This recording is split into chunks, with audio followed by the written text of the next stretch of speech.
Hindi si Eva ang unang babae dito sa mundo.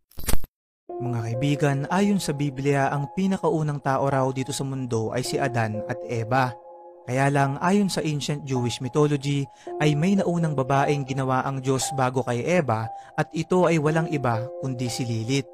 Ayon sa Genesis chapter 2, ginawa ng Diyos si Eva galing sa tadyang ni Adan. Ayon naman sa Genesis chapter 1 ay sabay na ginawa ng Diyos ang lalaki at babae na tutugma sa mga lumang historical text tulad ng Hebrew at Sumerian mythology na nagsasabing ang unang asawa ni Adan ay hindi si Eva kundi si Lilith. Kaya lang di kalaunan sila ay naghiwalay dahil ayaw sundin ni Lilith ang mga utos ni Adan sa kadahilan ng sila ay pantay lang daw sapagkat sabay lamang silang ginawa ng Diyos. Dahil dito ay nalungkot si Adan na nagresulta upang gumawa ulit ng panibagong babae ang Diyos at ito na ay si Eva. Ayon pa nga sa ibang kwento